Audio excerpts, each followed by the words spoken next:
I'm sorry, Enrique. I am sorry. I am sorry. I'm sorry, Enrique.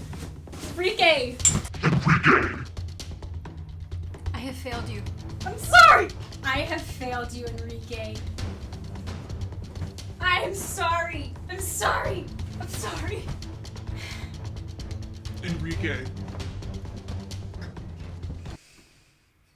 I have something to say. 16 years ago, I did something really bad to Enrique. It's only appropriate for me to publicly apologize for this sin I did all these years later. And hopefully the world, Enrique, my mom, I'm sorry, Mom. This will be a satisfactory apology, and this can rest in peace. I have this unsettled portion of my soul, and it goes out to Enrique. Enrique.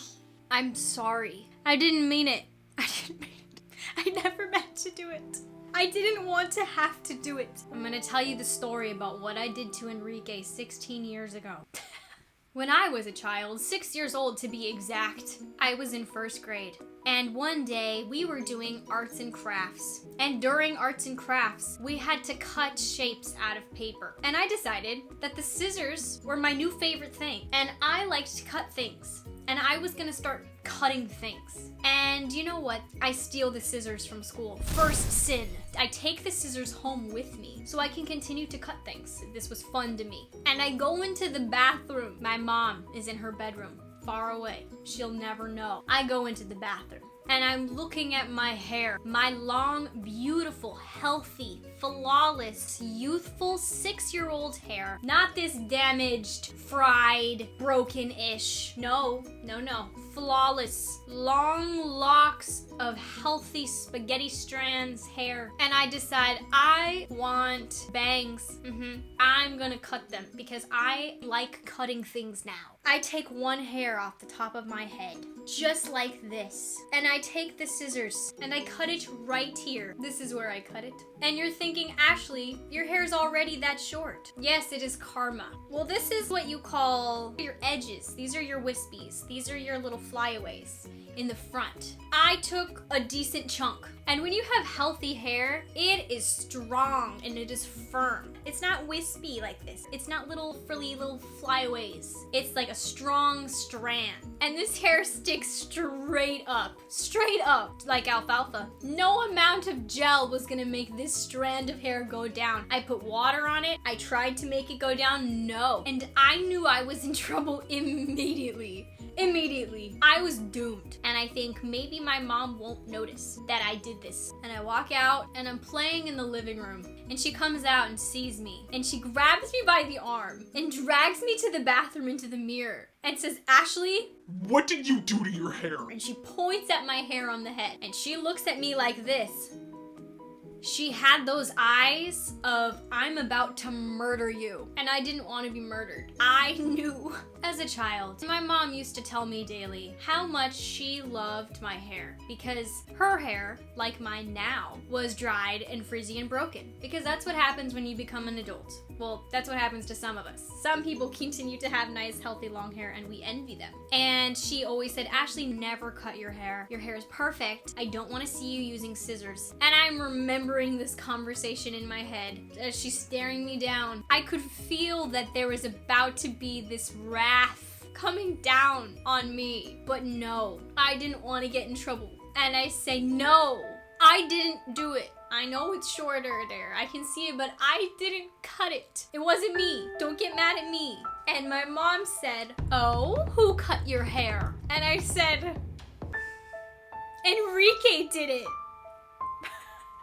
Enrique cut my hair. It was him. I'm sorry, Enrique. I'm sorry. 6-year-old me lied to my mother's face. This was like the first horrible thing I ever did as a human. And my mom says, who's Enrique? And I said, he sits behind me in class and we were learning how to cut shapes. And he kept playing with my hair and he cut it. You should go tell on him. He deserves to be in trouble, not me. I didn't do it. It was Enrique. And my mom's looking at me and she says, Ashley, if what you're telling me is genuinely the truth, I'm gonna have to call your teacher and tell her in class that Enrique cut your hair, and there's gonna be consequences to Enrique. And I was young, but my 6-year-old mind was already processing that this innocent, young, pure boy was about to feel my mom's wrath because of a naughty that I did.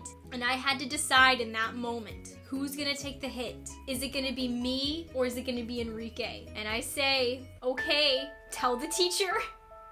And my mom says, okay, I'm gonna call the teacher first thing tomorrow morning. I'm gonna ask the teacher for his parents' number, and I'm gonna have to call his parents and tell them what horrible thing Enrique has done to my daughter. That their naughty, evil son did this horrible thing to my precious daughter's perfect hair. And I'm like, okay, the teacher, that wasn't too bad, but his parents, his mom, he's gonna have to feel his mom's wrath. And I had to decide in that moment, am I gonna take this hit or am I gonna let Enrique take the hit? And I say to my mom, okay, you're gonna have to tell his parents then because he did it. And my mom says, okay, but I'm not gonna wait till tomorrow morning to get his parents' number. So I'm gonna have to call the LAPD.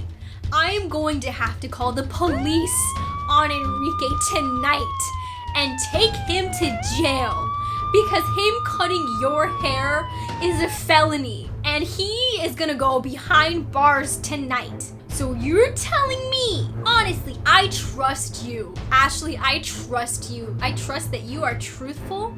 I trust that you would never lie to your mom and that you're a good girl. I know you're a good girl. And I'm not trying to make you feel bad by keeping asking you, but I'm just letting you know the police are gonna go show up at his house tonight because he cut your hair.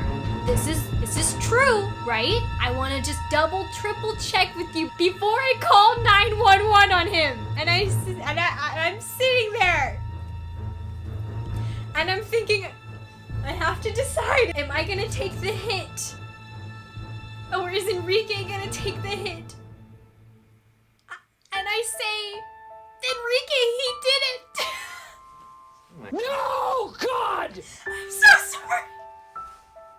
I'm so sorry. Enrique! No! I'm so sorry. No! My mommy says, okay, I'm gonna go tell your brothers, I'm gonna call your dad, we're gonna get the whole police investigation. We're gonna get the whole police investigation on this. And she goes to the phone. She picks it up and she looks at me. And I'm like in the corner, like,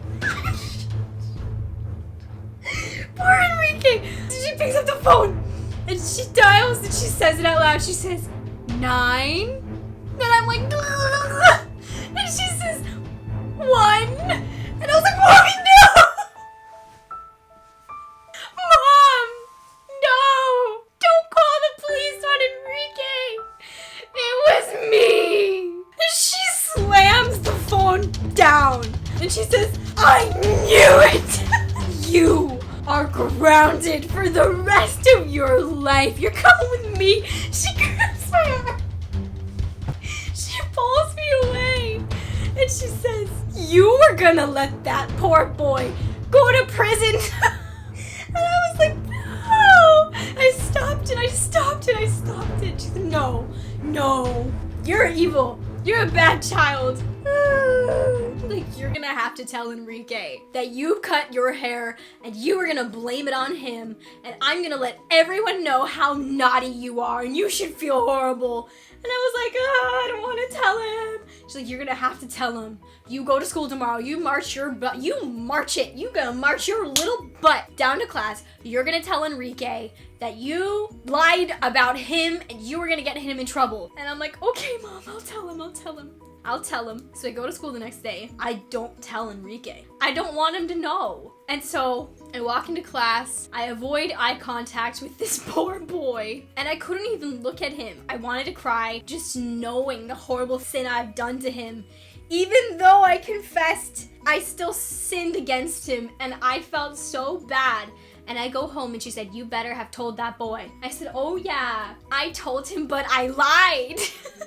She said, okay, if you ever cut your hair again, you will go to prison. Wow, my mom lied to me as a child. She really didn't want me to cut my hair. Well, anyway, after first grade, Enrique and we didn't share any other classes together. I didn't see him after elementary school, but 8 years later, I went to a Bible group from a church, like a Wednesday night Bible study for high schoolers group. And if you've ever been to church, generally what churches do is they start with a little introduction, and what they like you to do is they like you to stand up, and for about a minute or two, you just greet everyone around you. It's just so that you can kind of meet people at church. They do this every week. So I'm at this Bible study group, and I'm sitting next to my boyfriend, and the pastor says, okay, everyone, I'd like you to stand up and greet someone around you. So I'm thinking, this is my boyfriend, this is my best friend, the people in front of me are talking to the people next to them.